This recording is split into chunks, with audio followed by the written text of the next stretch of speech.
Hi, Peyton. Hi, Sister Regina. Thanks for joining. I'll get started in just a few seconds. So glad you guys can be here.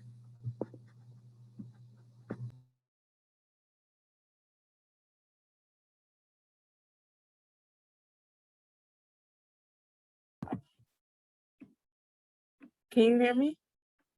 Yes, I just unmuted you guys as well. Oh, okay. I was so confused because I can't see myself. I can't even like put the video. So Yeah, you know what I realized? This one is set up to be Zoom webinar format. Oh, got you. Different than the meetings. Okay, got you. Yeah, unfortunately, there's no videos, but this might be an interesting way to have this discussion. But y'all will still be able to talk. Okay, cool. Maybe next time we can do video format, playing around with the different settings. I think this is cool. Yeah, this is cool too. There's benefits to both. I'm glad we have the tech capability to have both formats. At least I like that I can at least still see you. Yeah, exactly. You'll still be able to see my beautiful face. My nice little poster in the back while I present. So that part's still in. I need a presentation poster. Yeah, we have a ton. If you guys ever did any types of speaking engagements, we have like a ton of these, and some that I think just have the Lifeway banner. We have a couple different ones. Okay, Jeannie entered. Hey, Jeannie.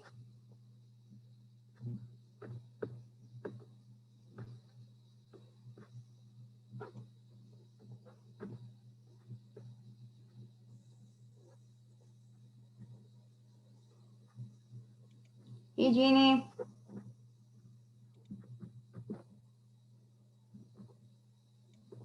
We'll give her a second for her audio to connect.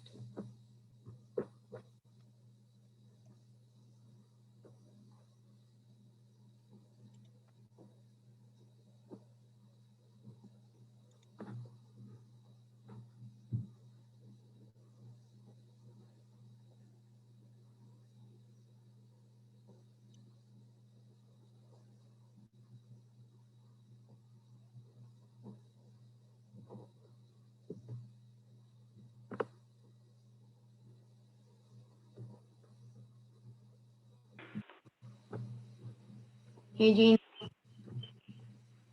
Hey, can you hear me? Yeah, we can hear you. Yay. I'm using the webinar format today, going to play around with using that for these trainings. So you won't be able to show your video. I know you're really disappointed, Jeannie. So it'll all be vocal today. Hold on, I gotta check my window. So loud. And I'll have everyone introduce themselves once we have a few more people. Great. I'm excited. On. Those were good articles. No, thanks for combing through them. Yeah. And those are just some of them because I had a ton of stuff I wanted to share, but I thought those just did not overwhelm everybody before the conversation. Those were some solid. No, they were really good. It's just funny. You just don't think about those things, and you start thinking about them. You're like, it's so important. Exactly. Okay, I'm just letting a few more people have access to their microphones.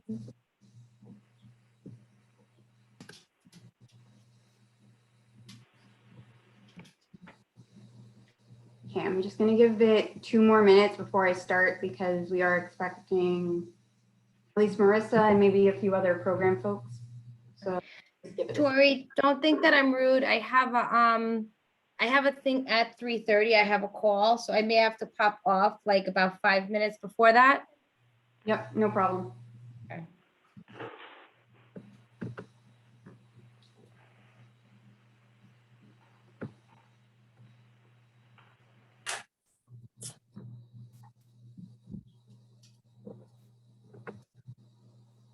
And 1 minute.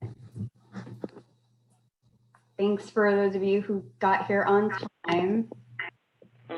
Appreciate that.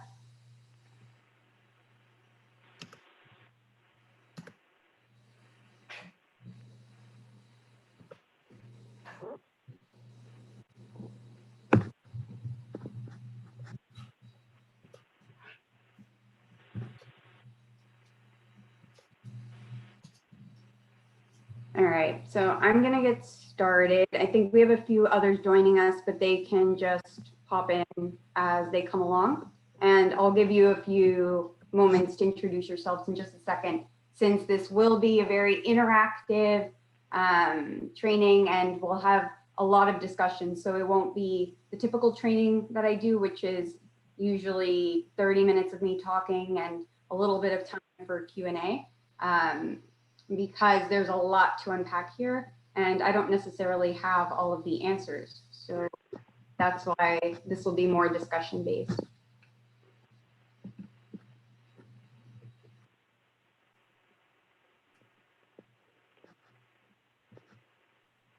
Okay, so just a few things to keep in mind. We are going to be speaking a lot about language and no one necessarily has all of the right answers. I remember when I did this training in the past, what started happening in the middle of the presentation was a few people asking me, is this word okay? Is this word okay? And even though I'm happy to facilitate this conversation, it doesn't mean that I'm the gatekeeper for what's okay and what's not okay. And I think the same applies as well. If you go out externally and interacting with folks, do be wary of people who pretend that they have the final say over what's correct language. We're in reality all learning.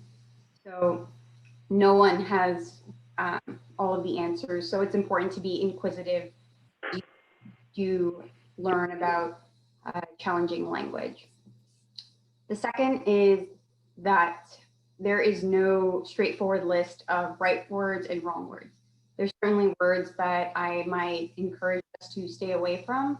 And then I think that there are other terminology, other words, other phrases that might be up for disagreement. It might be a little bit more controversial.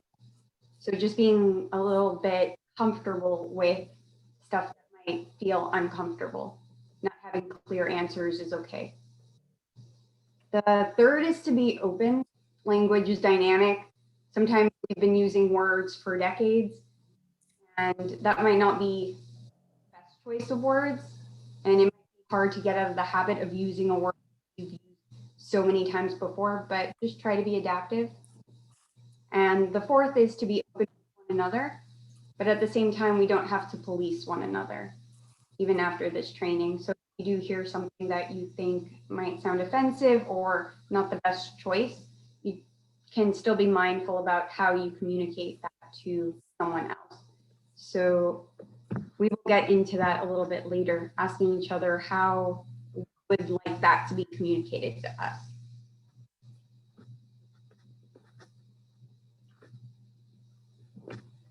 Okay, so to kick off, it might be good to know who's in the room. I know we don't have our cameras on, but we can just kind of go one by one and introduce yourself. So we can start off. First on my list is Catherine. Oh, okay. I'm Catherine Mason, Director of Development and Leadership Giving for Lifeway Network. Cool. Thanks, Catherine. You're Next welcome. is Jeannie. Hello, I'm Jeannie Colangelo, and I am the Director of Finance at Lifeway Network. Perfect. Then next is Peyton. Ian Green, and I'm the house manager of Lifeway One. Perfect. Next is Sister Roberta. Hi, Roberta Kerens. I'm on the Lifeway board. Perfect. Next is Sister Regina.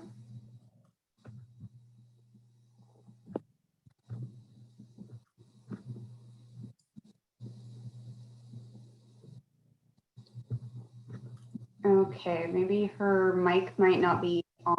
I'll give her a second. And then the order on my screen keeps changing. I think that's it for now.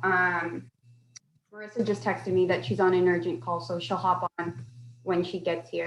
But thanks y'all for joining us. Okay. So you might be wondering what the Etic approach is all about. It's kind of a word that we don't ever use, and I've been hearing it pronounced in different ways. So before we begin, it's probably worth examining what the Etic approach is. So an Etic view of culture is looking at a perspective of someone's experience that isn't our own. So we're all here, whether we're a board member, on staff, working in the program, we're all here to service the women in some way, shape, or form. But the majority of us haven't actually experienced trafficking. So the Etic view of culture explores that. How do we best communicate an experience that we haven't directly had? And it begs the question, does language actually matter? I'm sure that at some points when we have discussions about language or some language is challenged, it can feel that someone's being overly sensitive. It can feel that maybe it's just a game of semantics and it really isn't as big of a deal as some people make it out to be. Challenge that and say that language absolutely matters because it solidifies our thought processes. So I'll give an evidence-based example of that. So a few researchers looked into quite a few words because they noticed that some languages actually categorize their nouns as feminine or masculine. Words didn't have any kind of impact. The fact that people would describe different words just kind of at random. They wouldn't actually be affected by whether or not they're categorized as masculine or feminine. So they did this with a couple of words. I'm just going to go over the word key as an example. In Spanish, the word key is a feminine noun, whereas in German, it is a masculine noun. And they asked the participants to give a few adjectives to describe the word key. So those in Spanish had a very different response than the German participants. So those in Spanish gave adjectives like golden, intricate, little, shiny, tiny, and lovely, whereas those who spoke German gave adjectives like jagged, rough, hard, heavy, metal, serrated, and useful. And they did this with a number of different words. They even reversed it to find German words that are feminine and Spanish words that are masculine. And they did it across different languages as well and found very similar results. So that's just a tiny example of how absolutely it's something, a word can affect your thought processes, because in reality, a key is a key. It's not really in one of those categories. It shouldn't be affected by just one little letter at the end of the word. But in this case, it absolutely was. One example that's human trafficking based is a law that was passed a few years ago in New York called the TVPJA. And it called for the word prostitute to actually be transformed into persons for prostitution. And some might think, wow, that seems just like a minor change. Why even go through the trouble of doing that? But if you think about any other crime, whether that's robbery or murder, usually the person is referred to as a defendant. They are held innocent until they're proven guilty. So the shame theoretically should go for those in the commercial sex industry. Prostitute almost conveys the sense that that every person in the industry consented to their act, and if they haven't proven to have been so, they shouldn't necessarily be referred to as a prostitute. So that's why a minute change, like persons for prostitution, was called for and eventually passed in New York State.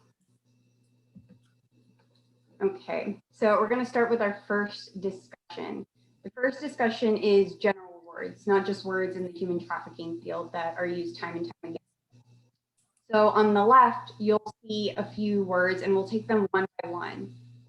If anyone wants to just jump in, and it's okay if you need to take a few seconds to think. If there's a few moments of silence, these are a lot to unpack. So I'm more than willing to sit in silence for a few seconds just to give a more in-depth look at some of these terminologies and think about the implications. So we'll start with the first one: tone deaf, blind spots, crippled. In the case, the economy was crippled by the pandemic. Why might those words be seen as not the best words to use to describe what they're trying to describe?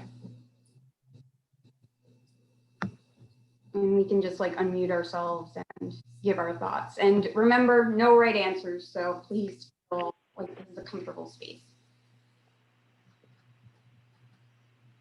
Well, anybody that had a physical ailment, such as deafness or blindness, I think would be somewhat offended because it just seems offensive.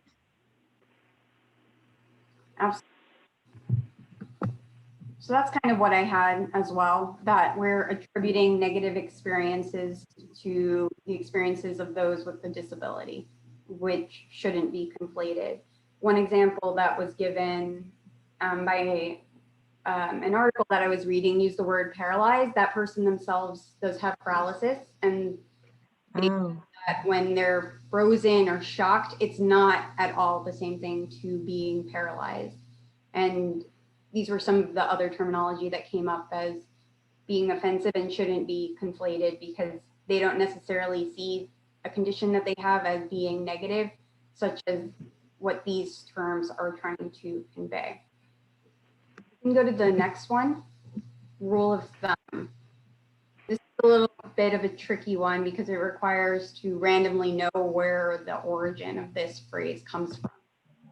I was going to say, I don't know the origin of rule of thumb.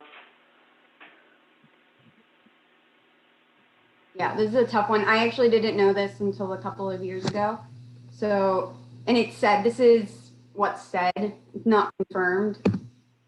But rule of thumb is said to be derived from an Old English law, from the belief that a man should be allowed to beat his wife with a stick so long as it was no thicker than his thumb. So knowing the history of that, I was thinking like generally instead of rule of thumb. Just a fun fact. What number 3? I realize this is similar to number 1, except I wanted this to stand out on its own.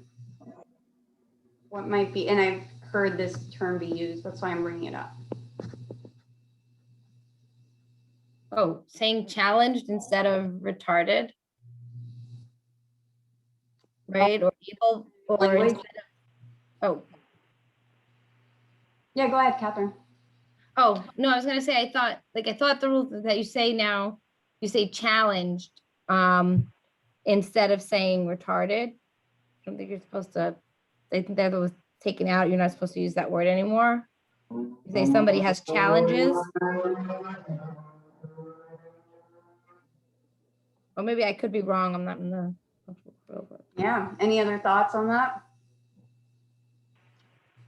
I'm thinking that the example itself, it almost implies that retarded itself is an okay word, which sometimes we do use to mean that someone is stupid, but the word retarded itself is a word that perhaps challenged is a better word that It doesn't impute to someone with disabilities a negative mental state or mental abilities. Great. Okay, so yes. In terms of, I'll get to in a second, maybe alternative language. Again, for all of these categories, I don't necessarily have a better word, but absolutely the sense when I hear retarded being used, really it's to describe a situation where someone feels like dumb. Like, oh, you're making me carry out the trash. That's the R word. But it shouldn't necessarily, it goes to number one in that we shouldn't use those with mental disabilities and that condition to equate with something that we don't like, or to insinuate that those mental disabilities have a lower IQ, that it has to do with their intelligence. It's in reality not that, it's not linked in that way. I've heard mental disabilities being used. I think it's a good question. Challenged is an okay word. I usually see mental disabilities, but I don't know if anyone else has thoughts on that.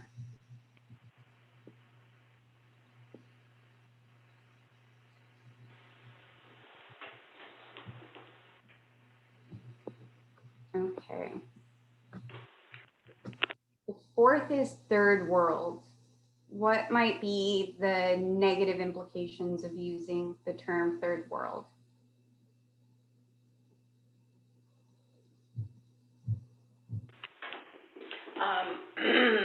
You know, when I was growing up, if somebody referred to it, it's like a third world country. It was always a derogatory term, like it was backwards, or, you know, they didn't have refrigeration, you know, and it was just always a bad term. So. Yeah.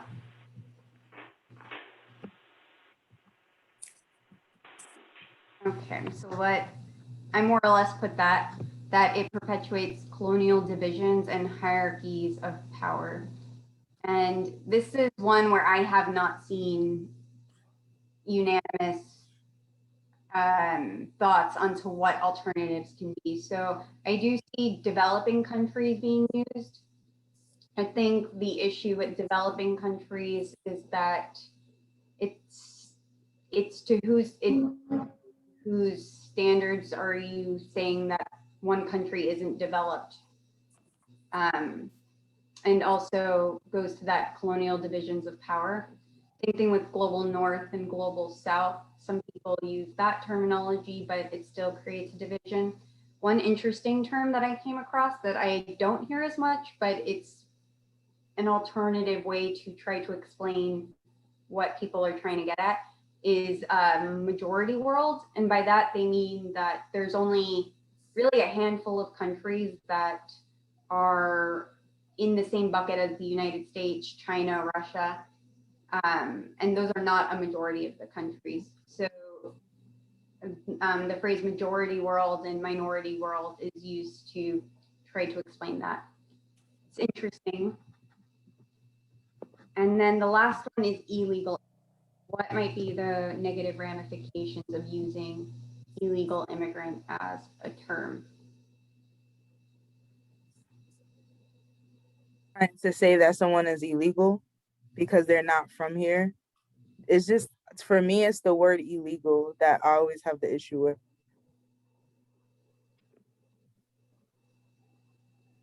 Anyone? Oh, thanks for joining, Courtney. I just unmuted your mic if you need to speak at any point. Absolutely, Peyton. That's how I feel about it as well. That a person is not illegal. We're all people. They may not have their passport. They may not have a state ID, but they're not illegal as people. And the word illegal otherizes folks that we should be in solidarity with, regardless of whether or not they have a state recognized document. So it's kind of taking that component away from the documentation component from who they are as an individual. Like illegal immigrant feels like that's who they are first and foremost. But first and foremost, they are a person, and one of the outside factors and circumstances in their life is that they might not have documentation in that point in time, but that's not who they are as a person. And so the similar themes that we talked about for these terms apply absolutely into the human trafficking space, and we'll cover a few human trafficking related terminology in a bit. Specifically to human trafficking, there are a few negative ramifications to keep in mind, generally speaking. The first is that the language we use can be disempowering to those we are supposed to be servicing. So we're all here to, as mentioned before, because of the mission, and that is to ensure that survivors are connected, free, and strong. And we don't just do that in our actions, but also in our words as well. And so we want to make sure that the words that we're using aren't in any way, shape, or form disempowering. The second is that human trafficking already is a poorly understood crime. And the language we use can cloud our understanding of it and portray only specific components of what human trafficking is all about. So an example of speaking about human trafficking in a way that doesn't give the crime justice is one, speaking about human trafficking in a very sensationalized manner, or by using words that limit the scope of the issue. And I have specific examples of that later, but by sensationalizing human trafficking, we can leave out experiences that are not necessarily newsworthy, but nonetheless human trafficking and still illegal. The third is that language can perpetuate an unequal power dynamic between those who have experienced human trafficking and those who have not. And this falls into the white savior complex, which is when a white person provides help to non-white people in a self-serving manner. And one of the articles talks a lot about that, and we'll talk about that in a second.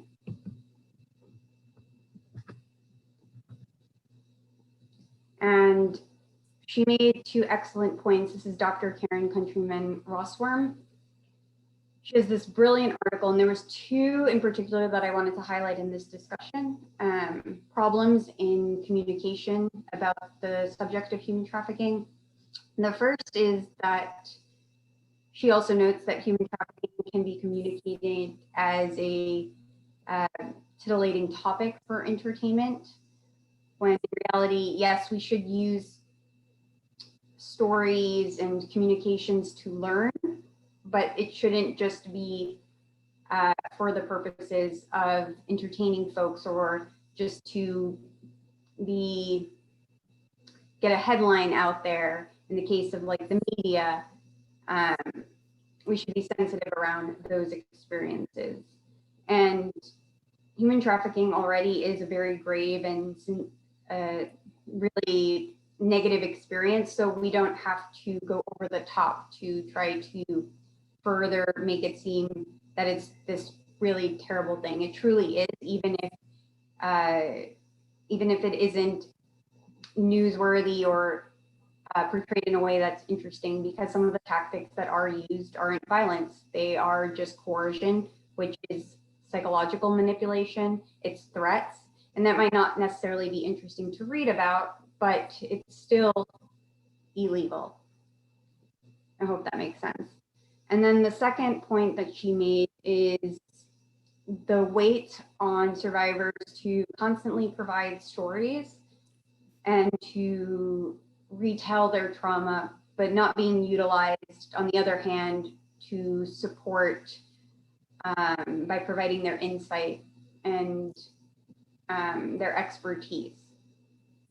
So imagine, for instance, having to go to court and testify on the same story time and time again, or to go to a therapist and explain a bad Thanksgiving over and over and over again. And she's like, tell me about that story again. Tell me about that story. Or he's like, tell me about that time that you fought with your parents that one time. And it's a lot on a person. You don't want to keep reliving, these negative experiences. So those are two challenges that were relevant that I pulled from her article. And the Etic approach doesn't just have to do with language, but also visual communications as well. Mhm. Hoping we could take a few seconds to just do a quick Google search of the term human trafficking and let me know what you notice or find. So if you can just go into your Google browser and type in human trafficking and then go to images, let me know what you find.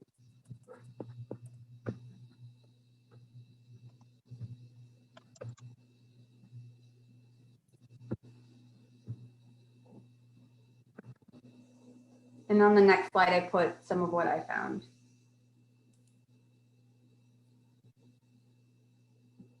There are a lot of images of people with hands over their mouths or their wrist bound or handcuffed. Yeah, I have some of those too. And someone holding a sign, "I'm not for sale." I'm sorry, I cut you off. Someone holding a sign, "I'm not for sale."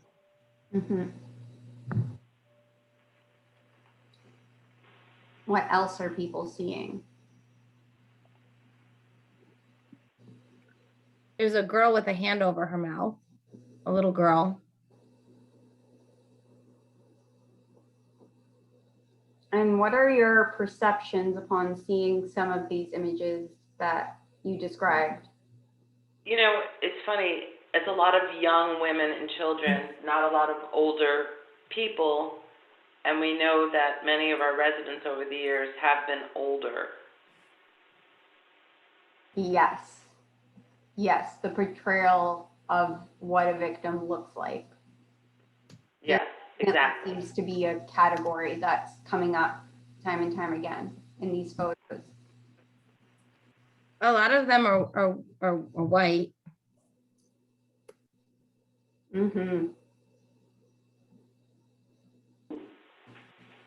A lot also indicate like a physical restraint with the hands bound or tied to a pole or something,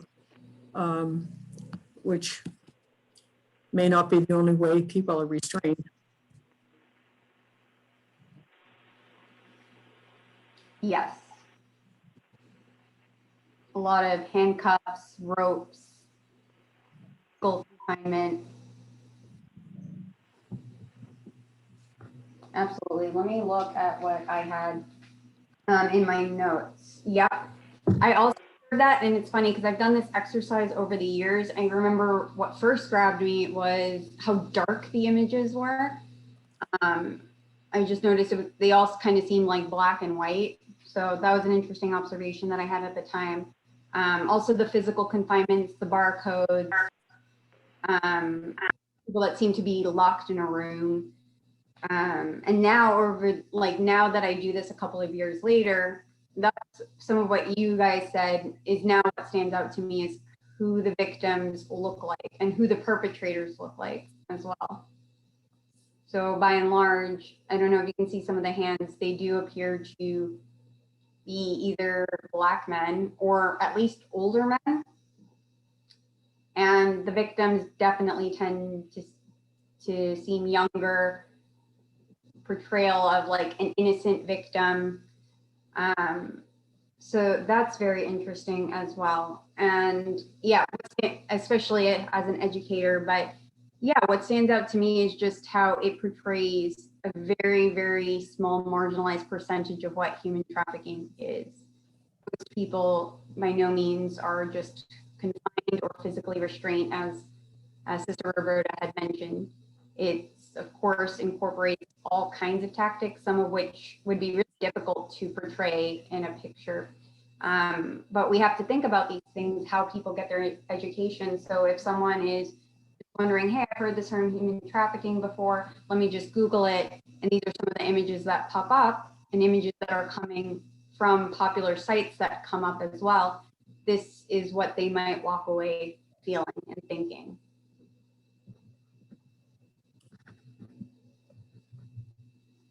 So some image considerations for our communications, whether that's just posting something on social media or sending an email to someone, or creating a pamphlet even for an event, is one, to remember that we don't necessarily need to be overly graphic. Human trafficking in itself is a traumatizing experience, and we don't need to exaggerate it by trying to find the most violent pictures or the most attention-grabbing pictures. The second is, where possible, please do avoid showing faces of any residents, unless there's a specific case where they have consented to it. Maybe it's an alumni that already has been featured in a lot of our videos and she's more than happy to be featured. That's fine. But it's also good to document the consent as well of the person. So in a few jobs I had before, we used to have to take a lot of pictures for communication purposes, and we used to have to get consent. And sometimes I would do trainings for like 200 people. I literally did consent forms from 200 people that it was okay for them to be photographed. So since we're dealing with a very small population, I think making sure we do secure that consent if they are featured is important, to make sure that we're not crossing any boundaries. The third is that images don't necessarily need to be sad or unhappy. And I think there's disagreement over what is the most effective way to get people's attention. And that was even so in an international organization I worked for, where I worked for the USA branch, and there was also a UK branch. And the marketing that they used was very different from the marketing that we used. They used to portray people as like sad, sometimes famished, to get a point across, and our pictures look very, very different. So there's not necessarily consensus over what works, but it is important to remember that there is a distinction between being provoking and getting someone's attention and them taking action. So just because they see something that's sad and might grab their eye for a few seconds, it doesn't mean that that will compel them to donate or to attend event or to volunteer or to write to their senator. They may just feel overwhelmed by what they see. They might feel like it's way above their head. So that's not always the strategy that we can use to try to connect with others around the topic of human trafficking. This next slide is more of what we should think about when taking photos or displaying this graphically, visually. The first is to ensure the depicted person would feel comfortable. Even if you use a model for that picture, so you're not using an actual victim, but someone is pretending to be a resident and they're engaged in gardening just to represent some of the activities. I think still think about if a victim was in that person's shoes, would they be comfortable being depicted as such? Or would you even be okay being depicted as the models being depicted? Important to think about. They should feel proud about the way that they're displayed, and it should be flattering. The second is to find creative ways of depicting Lifeway's residents without using their faces. So typically we shoot people from the back where their face isn't shown, or as you see on the first picture, the staff's faces are shown while others aren't. Sometimes you can just show hands. If it's a arts and crafts activity, you don't necessarily need to show the whole person. So just think about alternative ways of still sharing with people the wonderful work that's going on in safe housing without actually compromising the privacy of the residents. And the third is that success, happiness, and recovery is also inspirational. And that's also something that people want to see, is the wonderful work that's going on, just like that wonderful arts workshop that Marissa had given a couple months back. Okay, now human trafficking specific words, because I know we have to wrap up soon and I want to leave enough time for the training, or for the discussion component, I should say. So we'll go over a couple of these, and then a couple of these I will give alternative language. But what might be the issue with using the term sex work, which we don't use at Lifeway? Any thoughts?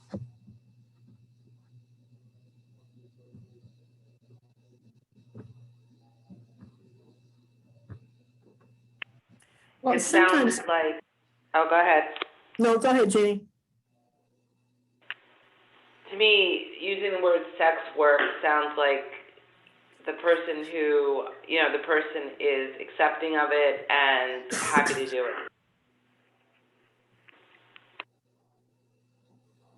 I was going to say something similar. It's, when you think of work or profession, it's, something to aspire to, that gives your life meaning, and perhaps sex work doesn't quite do that. Yeah, fair enough. Absolutely. So yes, sex work was a term, I believe, that was coined in the 70s. And absolutely, it's done what I think it was intended to do, which is to legitimize an industry that many attest to their experiencing through their experience as not being legitimate form of work.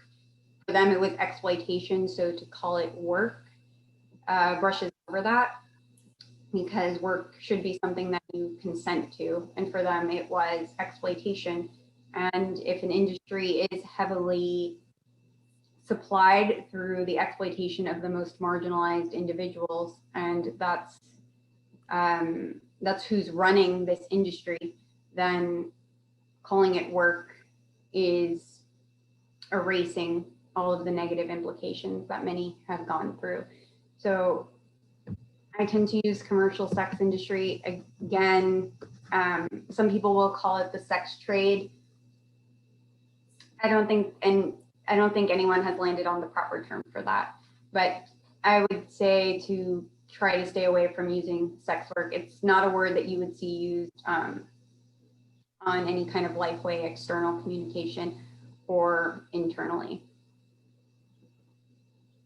So that's one I would heavily say, please don't use. Okay, problems with child prostitute. I hope I didn't give away the answer.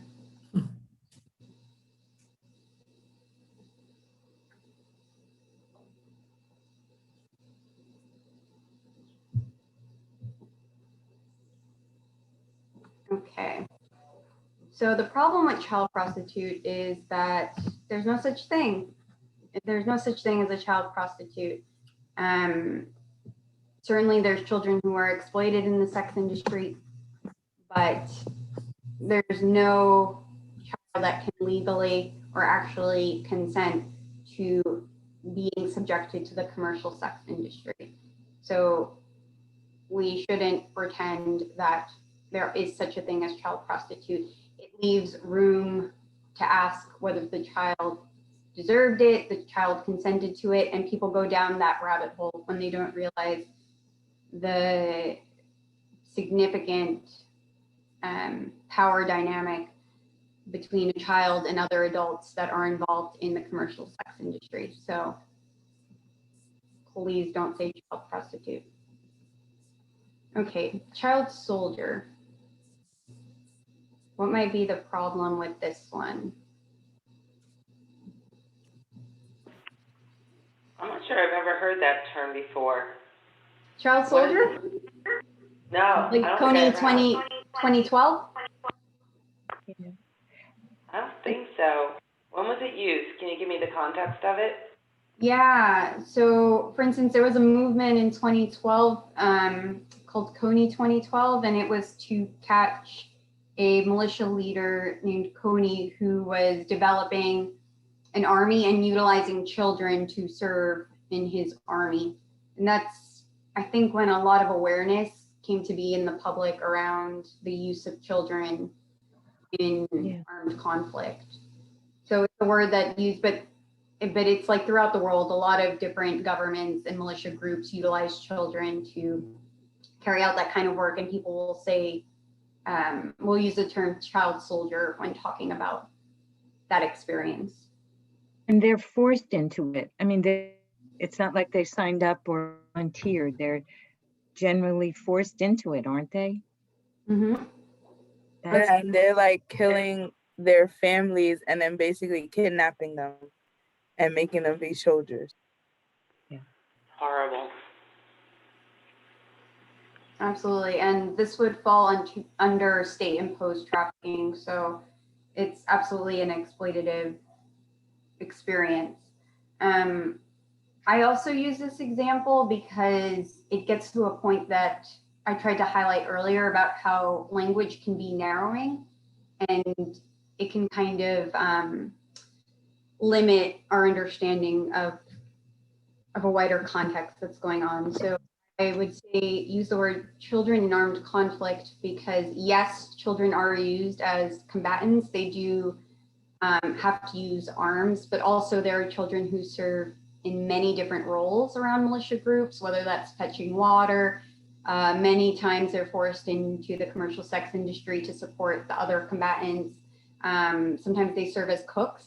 And regardless of whether or not they actually have a weapon and actually have to fight, it's still not a great environment or an okay environment for children to be involved in. So using the term children in armed conflict is slightly more broad than child soldier.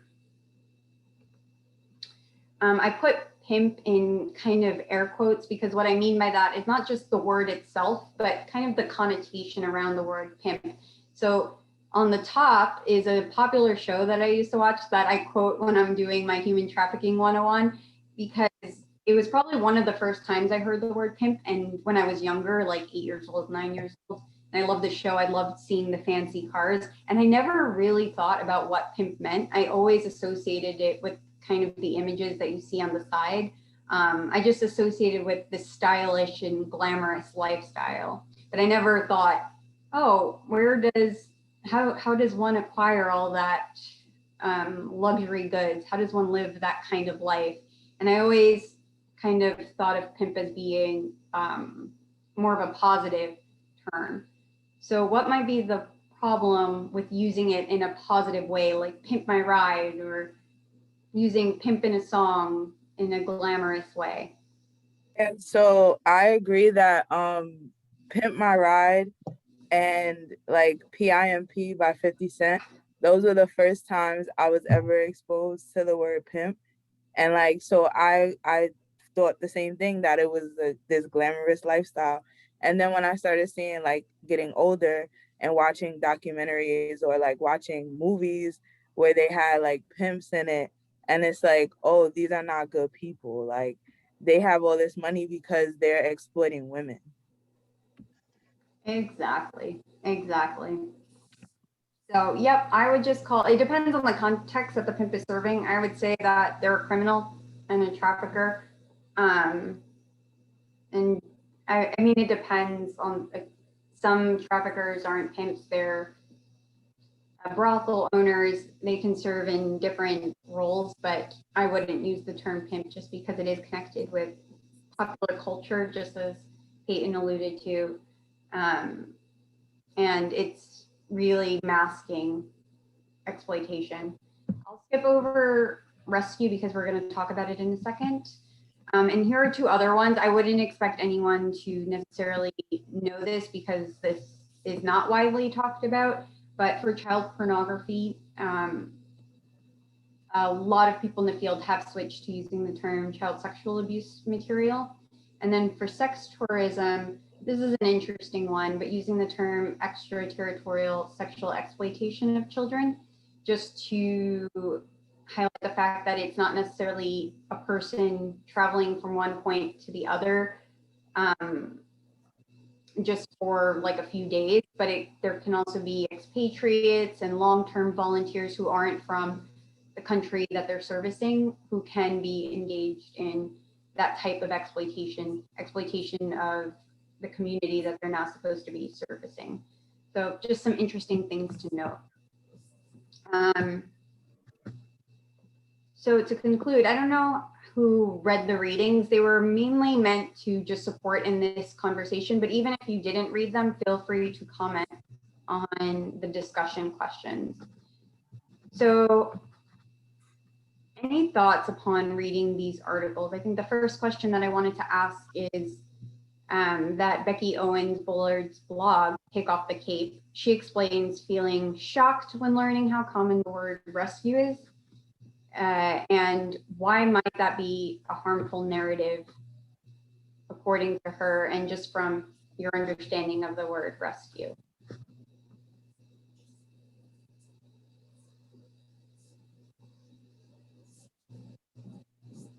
Well, perhaps I'm not basing this on the article, but I could see where rescue in some ways is disempowering. Somebody rescues me, I don't have, it implies that I don't have the ability to, or the strength to get out of a situation or to make other choices. So I don't know if that has some meaning. Absolutely. The disempowering component.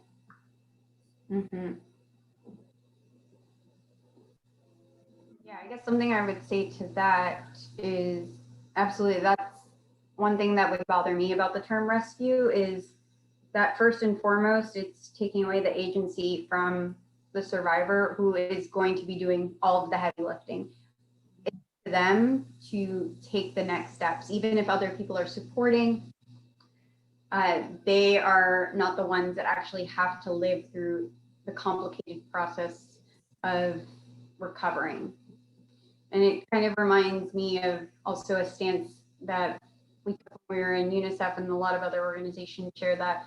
But sometimes when an emergency hits, like an earthquake or a hurricane, those who get credit are kind of the external parties that come in. But really, those external parties, if you think about it, are kind of late to the game. The people that help themselves first and foremost are the affected communities. Everyone else is coming way too late. If they're not there already and they're to help, they're already behind. And we don't forget, and we kind of forget through that narrative that the affected people are first and foremost who support themselves. So it kind of made me think also about this rescue terminology, about who actually is doing most of the heavy lifting, to your point.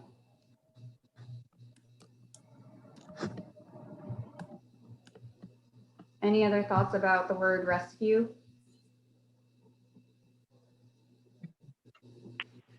To me, it's the whole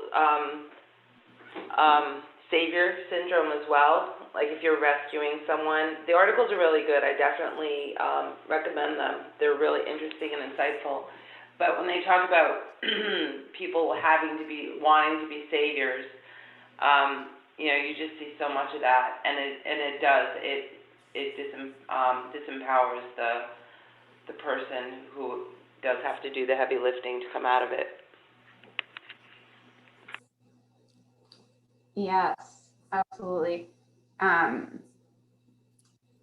So I actually had a discussion about this rescue question recently because someone was asking me if I had known someone else, and I think their project is called something under the term rescue, but I had heard that person speak in a panel and they kept using this term rescue, rescue, rescue. And it kind of made me cringe. And she was like, well, why did that happen? Why did it make you cringe? And I think it's for everything that we said, really, that it's also just not an accurate term. Rarely is someone actually rescued. And if it was just a rescue mission, Lifeway wouldn't be, because we know that the recovery process can take years and years and years. And it's not, while this person is trapped in a physical space, usually it is a long-term rapport that someone has made from another person, and it's not necessarily physical confinement. And the steps that they need to take, whether that's for housing, whether it's to become sober because they are trying to cope with their circumstances, whether it's being reunified with their kids, what are the steps that they need to take before they can live independently? That all gets erased when you use words like rescue. And it's very rarely accurate of what actually takes place to support a person after their compelling trafficking situation. And I was wondering if you guys had thoughts on this second one. I don't know if you had a chance to read Love 146 Apology about the use of the word modern slavery and abolitionist. This was an interesting one. Any thoughts? Well, I mean, modern slavery, I think anytime you use the word slavery, it could be, taken offensively. So there should be no modern slavery because there should have been no slavery to begin with.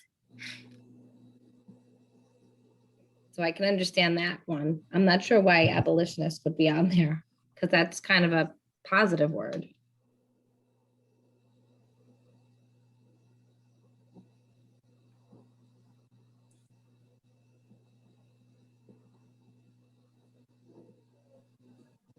So yeah, to Catherine's point, this is why I say this article is interesting, because there is huge disagreement about whether or not these words are positive or negative. So there's one school of thought that I would categorize Love 146, which the reason, Catherine, that they put abolitionist and modern slavery as words that they wouldn't use is because they said that they spoke to some of those that they serviced, and those folks said that their experience wasn't like slavery, and it's kind of conflating two different experiences, and it's confusing. It's confusing if it's not, and they don't see it as exactly the same thing. That human trafficking is bad, but it's not slavery. And then, but then there's other people who have many different outlooks on that. So I can quickly just share that because I think this is really fascinating. And Love 146 isn't alone. A lot of people stay away from using that terminology. This is another party that I find interesting, like another school of thought. This comes from Min Deng. She is a survivor of trafficking, and she explains trafficking as being on a continuum. So on one hand, you have freedom, and then on the other hand, you have slavery. And she believes human trafficking is distinct from slavery, but it's more on that slavery end of things. So it's approaching slavery. That's one way to look at human trafficking as a continuum. But then there are others who believe that the distinctions that are being drawn between trafficking and slavery are actually, we're making too much of a fuss over making that distinct when in reality they are much more similar. Catherine said she had to go. No problem. So I do want to just share the last point of view. And one example of someone who thinks differently is, his name is Kevin Bales, and he's been doing anti-trafficking work for a couple of decades at this point. I highly recommend a lot of his books, but from this one, Disposable People, which was written quite some time ago, he highlights a number of different stories. And so while Love 146 spoke to survivors who would say that their experience was not related to trafficking, there are survivors who do call their experience slavery. So this one survivor comes from Mauritania, which is a country that continues to restrict journalists' access into the country to report on crimes that are happening. They persecute anti-trafficking groups. And according to her, she says, I was born a slave. I was born in Mauritania in 1956. My mother and father were slaves for one family, and their parents were slaves of the same family. Ever since I was old enough to walk, I was forced to work for this family all day, every day. We never had days off. We hardly knew that it was Saturday or Sunday because we had to work every day. Even if we were sick, we had to work. In Mauritania, I didn't dare go to the government because they wouldn't listen, because for them, slavery is normal. And it doesn't yet matter what the laws say there, because there they don't apply the laws. And maybe it's written that there is no slavery, but it's not true. Even in front of the president of Mauritania, I can say in full voice that there is slavery in Mauritania, because now I am as free as he is. So that's one example of someone who does equate their experience to slavery. And Kevin Bales talks about some of the distinctions that he sees in slavery and modern slavery. So the first one is the legal control, legal ownership. So, okay, so the first, sorry, I conflated two things. The first thing that he talks about is the legal ownership is asserted versus avoided. So what that means is that traditionally that having a slave was a status symbol. and you would get a receipt for that. It was documented. Now, because it's considered a crime, you wouldn't necessarily try to broadcast that, and you're not going to get a receipt. So he says that he doesn't use the term slave owner, he uses the term slave holder, because it's not that they legally own a person now, but they do maintain that kind of control. The second is that it was much more costly to procure a slave, whereas now it's much less than in the past, contributing to what he describes as why victims are seen as disposable people. He believes that the profits generated from human trafficking have just been much more lucrative than they have in the past as well. He believes that there's also, because of the price of victims, that there is actually more individuals to exploit.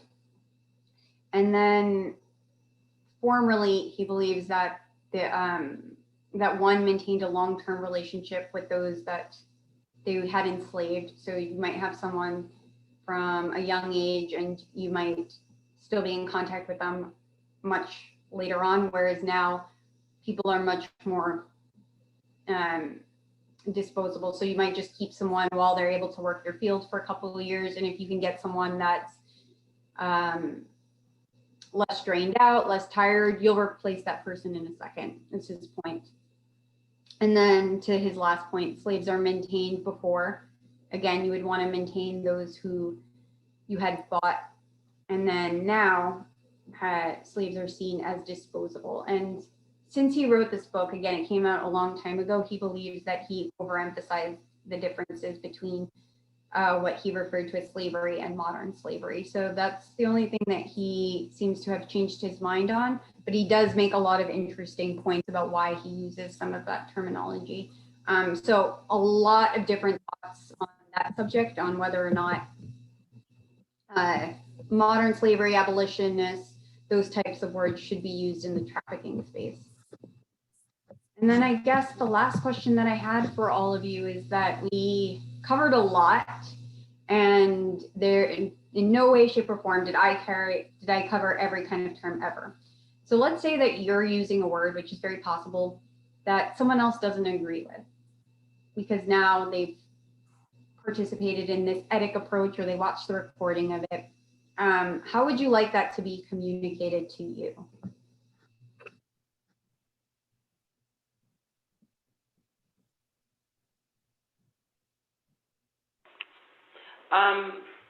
I think I would just like to be told, in a respectful way. And I never have a problem with that. It would help me to have someone, as Jeannie said, of course, respectfully, suggest something else. Like you did today, you suggested use this instead of that. So if someone's going to tell me they don't agree with my choice of words, it would be helpful for me. I'm much better if I understand why somebody wants something or wants me to do something. So if they want me to use different terminology and support that with the reason that makes sense to me, I'd be very willing to learn from that and make the correction in my speech. I'd say the same thing, that someone would share their wisdom. Yes, that bothers me very much, just generally when someone am doing something wrong or find something that's problematic, but then they don't have a solution. That brings me to a place that I can't do anything with the feedback that's giving me. So I would agree with everything that's said here personally. I think I like to be told things not in front of people, if possible, especially because that it does, I think as explained, my sister Regina, maybe, like, you do want to know why what you're doing is wrong, and you want that to be understood. So that seems like a sidebar conversation, not a conversation to have in front of a number of people. So I don't mind. I'm really, really open, especially to the subject of language. I even was told recently that I specifically used the word selling sex, and that's confusing because some people use selling sex to also not just mean those who are victims, but also pimps. So it did actually bring some confusion, but then someone nicely kind of explained how they felt about that, and they even checked in later to see if I felt uncomfortable, and I was like, no, because of the way you handled it, because of your tone. I knew it was coming from a place of just trying to eliminate confusion and to try to use the best words possible. So I think intent is a big one. The tone, as mentioned, like how, as long as it's respectful, always to keep in mind. Absolutely. Any other questions before I let you guys go? Yeah, if you could, Tori, is there a quick answer to, what about the choice of the word victim? I thought there was a time when that word was discouraged. Yes, that's an excellent one too. So what I would say to that is, yes, generally the term survivor is more empowering. However, I think it depends on the context. For instance, if a person is still in their compelling trafficking situation, wouldn't really make sense to call them a survivor because Right. they're still in it. I think it also depends on the person too. Some people do own the word victim, but some people, on the other hand, don't like the term victim because they don't want to be seen in that way. They want to be seen as empowered individuals. So fun fact is that Safe Horizon, which is one of our MOU partners, before they were called Safe Horizon, they were actually called Victim Services. And they have since changed their name for that reason that you just brought up, that victim we should, I think, generally try to stay away from, except in those times, those caveats that I mentioned, except when a person indicates that they want to be called otherwise, or if they're still in their situation. Yeah. Okay. And of course, when possible, it's a habit that's hard, but even just calling people by their names where possible, instead of just referring to a person as a survivor. So I know that Marion had brought up an example of a time where there was a resident in the room and there was another staff member and they kept saying survivor, survivor. And the person's like, you can call me by my name. I'm a person. So when possible, using their name. So that's a good example because that's actually one that I took off the list just for the sake of time. So thanks for bringing that up. Okay.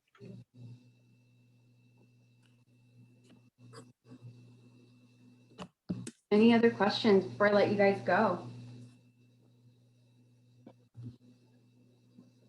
Great. So thank you so much for attending. Thanks for also bearing with me as I tried out this new format. Maybe we can do the videos next time. Just like to test these things out. But appreciate you being willing to discuss. I know this isn't easy. And also, I'm glad that you guys got to meet each other too. I do want to continue to have these trainings where it isn't just for staff or just for a leadership team, but invite members of the board, invite program. Thank you, Peyton, for showing up and inviting the leadership team so we could have a more community-oriented discussion. So appreciate your time today, folks, and don't feel free to hesitate to reach out. I am going to try to find some resources to just send out after this as well to complement the discussion. But thanks so much for joining. Thank you, Thank you, Tori. Tori. Thank you. Thank you Good for one. putting it together. Absolutely. Yeah, okay. My pleasure. Bye-bye. Bye. Bye-bye.